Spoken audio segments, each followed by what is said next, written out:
তোমার ইমানটা যদি খাঁটি হয়, কাজকর্ম আমল যদি কম হয়, আমার আল্লাহ মাফ করে দেবে। আমাদের অনেকের কাজ কারবার দরবেশ বাবার মতো গাড়ি গাড়ি দেখতে পাচ্ছি। একটা বক্তব্য শুনেছিলাম কয়েকদিন আগে, ও বলেছে কোরআনেও সমস্যা আছে। এই নামটা নিয়ে, আহলে হাদিসের নাম নিয়ে অনেক মানুষ আজ মানুষকে ধোঁকা দিচ্ছেন। আহলে হাদিস এই শব্দটা খারাপ না, কিন্তু শব্দটা নিয়ে আজ ধোঁকা দিয়ে বোকা বানিয়ে অনেকে এখনো পর্যন্ত জালেমদের পা চাটতেছে। কালকের বক্তব্য ছিল একজনের রফিক নামে,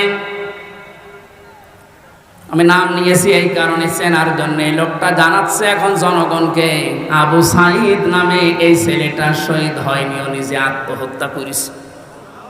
বিশ্বনবী কোরআন হাদিসের ভেতরে তিনি স্পষ্টভাবে জানিয়েছেন, কেউ যদি দেওয়াল চাপা পড়ে মারা যায় সে শহীদের মর্যাদা পায়, পানিতে ডুবে মারা যায় শহীদের মর্যাদা পায়। এ কথা কি নতুন শুনছেন? বলেন।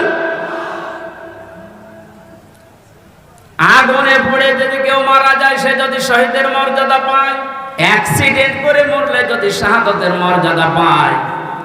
এই পৃথিবীর ময়দানে জালেমদের জুলুমের সামনে মোকাবেলা করতে গিয়ে নিজের জীবনটা যে দিয়ে দিল, তাকে আপনি শহীদ বলতে আপনার অসুবিধা লাগে কোন জায়গায় বলেন তো দেখি? 6টা আয়াত আছে, 20টা রূপ, 16টা রূপ আছে। ক্রমিক নাম্বার হিসাবে কোরআনে কারিমের এটা 7 নাম্বার সূরা। মাত্র একটা আয়াতের 4 ভাগের 1 ভাগ পড়েছি। আয়াতের ভেতরে 3টা বিষয় আমরা আলোচনা নিয়ে আসবো। 1 নম্বরে আমাদের নবী মুহাম্মদ রাসূলুল্লাহ 3টা গুণ আল্লাহ দিয়েছে। কয়টা? যেহেতু বর্তমান প্রেক্ষাপটের সাথে আয়াতের একেবারে হুবহু মিল আছে। 2 নম্বরে আল্লাহর নবীর কর্মসূচি ছিল এই দুনিয়ায়, এই আয়াতের ভেতর থেকে আমরা 6টা পেয়েছি। কয়টা? 3 নম্বরে আমরা যারা তার উম্মত এখন দাবি করব কিয়ামত পর্যন্ত, তাদের কর্মসূচি হবে, তাদের করণীয় হবে 4টা। তাহলে নবীজির পরিচয় তুলে ধরা হবে আয়াত দিয়ে 3টা, বিশ্বনবীর কর্মসূচি তুলে ধরা হবে 6টা, আর আমাদের করণীয় তুলে ধরা হবে 4টা। সব মিলে 13টা। কয়টা? এই 13টা বিষয় আজকের আলোচনায় আছে। আমরা একটা একটা করে তাফসীর আকারে শুনছি। আপনারা আছেন তো? আল্লাহ পাক বলেন, আল্লাযীনা ইয়াত্তাবিউনার রাসূলান নাবিয়্যাল উম্মিয়্যা, তোমরা অনুসরণ করো, ইত্তেবা করো, দেখে দেখে চলো। এই যে তাবউন শব্দটা আছে, আমি 12 সালে যখন আলোচনা আরম্ভ করেছিলাম বিশ্ববিদ্যালয়ের 2nd ইয়ারে থাকতে, ওই সময় তাবউনের ব্যাখ্যা পড়েছিলাম। অনেকে ইন্টারনেটে এটা দেখেছেন, মনে আছে আপনাদের? তাবউন মানে কি? তাবউন মানে দেখে দেখে চলা।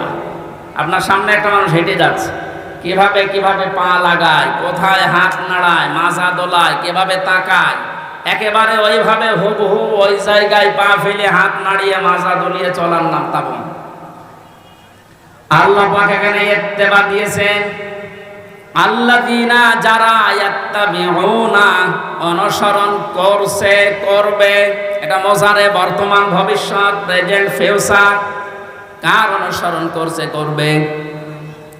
রাসূলান নাবিয়্যাল উম্মিয়্যা, বিশ্বনবীর পরিচয় আল্লাহ এখানে দিয়েছেন 3টা। 1 নম্বরে রাসূল ছিলেন তিনি, 2 নম্বরে তিনি ছিলেন নবী, 3 নম্বরে তিনি ছিলেন উম্মি। এবার আসেন তো, রাসূল কাকে বলে, নবী কাকে বলে, উম্মি কাকে বলে? এ পৃথিবীতে বহু নবী এবং রাসূলের কথা আমরা শুনেছি। 1,24,000 নবী রাসূলের কথা আমরা জানি। পৃথিবীতে আল্লাহ মানুষকে হেদায়েত দেওয়ার জন্য, পথ প্রদর্শন করার জন্য পাঠিয়েছেন। এতগুলো নবীর জীবনী, কর্ম পদ্ধতি বলতে বলতে তো সময় চলে যাবে। আমি গুরুত্বপূর্ণ কয়েকটা নবীর জীবনী থেকে বলছি। যত নবীকে আল্লাহ দুনিয়ায় দাওয়াতি কাজ করতে পাঠিয়েছিলেন, সবচাইতে বেশি কষ্ট সহ্য করেছিলেন হযরতে মুহাম্মদুর রাসূলুল্লাহ। এনার পরে যার নামের তালিকা পাওয়া যায় তিনি হযরতে ইব্রাহিম আলাইহিস সালাম। এনার পরে যার নামের তালিকা আছে হযরতে নূহ আলাইহিস সালাম।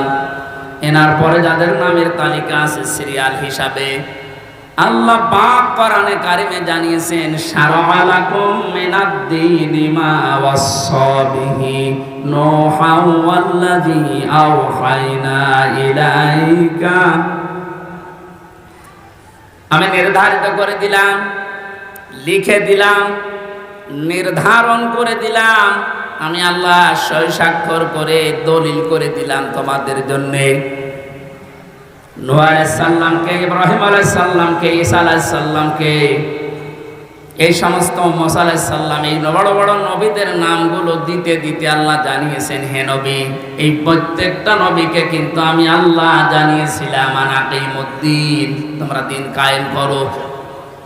আপনাকেও আমি ওহী করলাম ঠিক ওইভাবে, ওয়াহাইনা ইলাইকা, আপনার প্রতি আমার একই ওহী, আন আকিমুদ্দিন, আপনি দিন কায়েম করেন জমিনে, ওয়ালা তাতাফাররাকু ফি, এ বিষয়ে কোনো ফতোয়াবাজি করবেন না।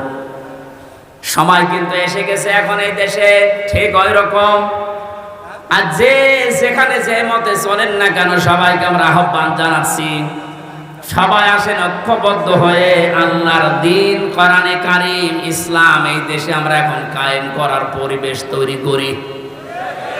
সত্যি যদি এটা কায়েম না হয়, হালালকে হালাল জেনে অনেক সময় মানা যাবে না, হারামকে হারাম জানার পরও ছেড়ে দেওয়া যাবে না। এই 17 বছর যেটা দেখলাম, এই জন্য আমাদের সবচেয়ে বড় কাজ হবে এখন আল্লাহর এই জমিনে আল্লাহর দ্বীন কি করে কায়েম করা যায়, দাঁড় করানো যায়। বিশ্ব নবী মুহাম্মদুর রাসূলুল্লাহকে আল্লাহ রাসূল বলে ঘোষণা দিচ্ছেন যে, হে নবী, আপনি আপনার পরিচয় উম্মতদের সামনে দেবেন যে আমি তোমাদের জন্য রাসূল হয়ে এসেছি। 511 জন রাসূলের কথা আমরা পড়েছি, আর বাকিগুলো সব আল্লাহ নবী হিসাবে পাঠিয়েছিলেন। এই সমস্ত মানুষদের দায়িত্ব কোরআনে কারিমে এক একটি আয়াতের ভেতরে আল্লাহ দিয়েছেন, ওয়ালাকাদ বা'আসনা ফি কুল্লি উম্মাতির রাসূলান আনি ইবুদুল্লাহ ওয়াজতানিবুত তাগুত। রব্বুল আলামিন বলেন, এই পৃথিবীর যত ওয়ালাকাদ বা'আসনা ফি কুল্লি উম্মাতির রাসূলান, প্রত্যেকটি জাতির জন্য আমি আল্লাহ রাসূল পাঠিয়েছিলাম। প্রতিটি নবী আর রাসূলদের জীবনের দায়িত্ব মূল ছিল দুইটা, তারা উম্মতদের কাছে যেই বলতেন আল্লাহর ইবাদত করো। কার ইবাদত? এই শব্দটা নিয়ে আজ হাজারো জায়গায় আমরা এই দেশের ভেতরে অনেক ভেজাল দেখতে পাচ্ছি। কমনে দিয়েছে ফ্যান, ইয়ার কি মারছেন এখানে বসে বসে?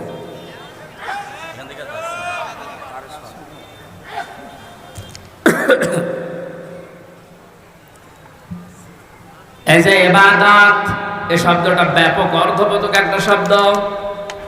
এটা নিয়ে আজ হাজারো ঝামেলা ভেজাল তৈরি করে শব্দটাকে আজ কলঙ্কিত করে ফেলেছে অনেকে।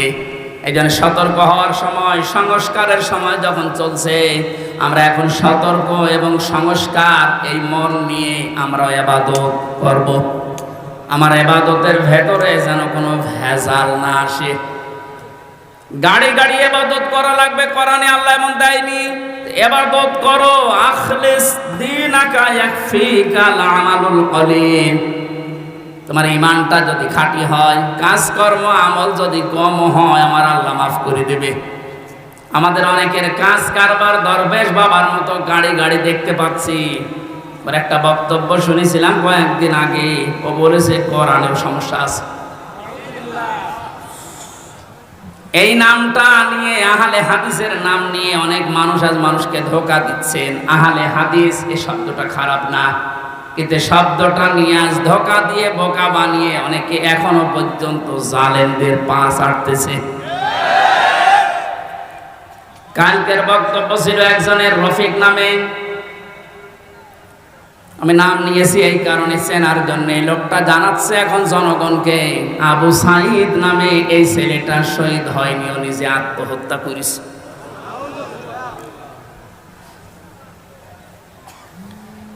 বিশ্বনবী কোরআন হাদিসের ভেতরে তিনি স্পষ্টভাবে জানিয়েছেন, কেউ যদি দেওয়াল চাপা পড়ে মারা যায় সে শহীদের মর্যাদা পায়, পানিতে ডুবে মারা যায় শহীদের মর্যাদা পায়। এ কথা কি নতুন শুনছেন? বলেন,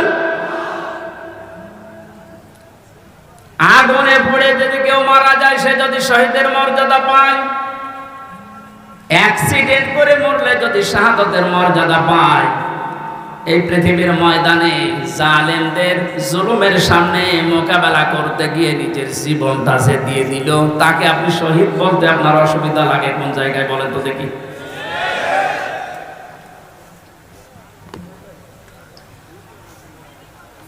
এবার আমার দুইটা নোটিশ বলছে, যেহেতু এই শব্দটা শুনে আজ 2 দিন ধরে অনেক জালেমের দোসর যারা তারা এখনো পর্যন্ত অপপ্রচার চালাচ্ছে এদের বিরুদ্ধে, এই জন্য 2টা নোটিশ বলছি।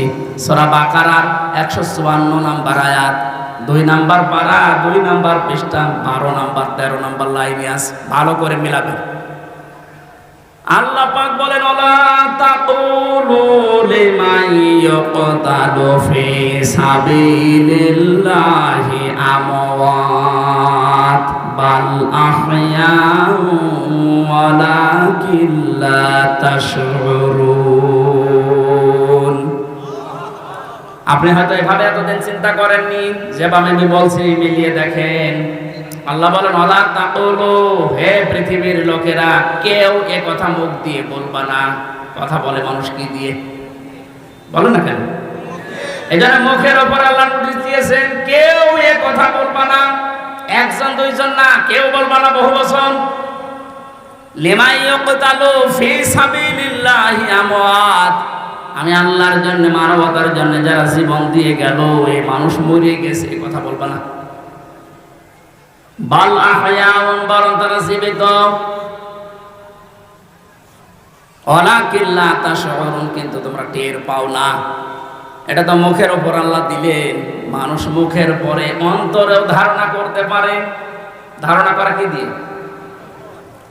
অন্তর দিয়ে মানুষ যেন ধারণাও না করে যে তারা শহীদ হয়নি, তারা এমনি মারা গেছে, কথা যেন ধারণাও না করে।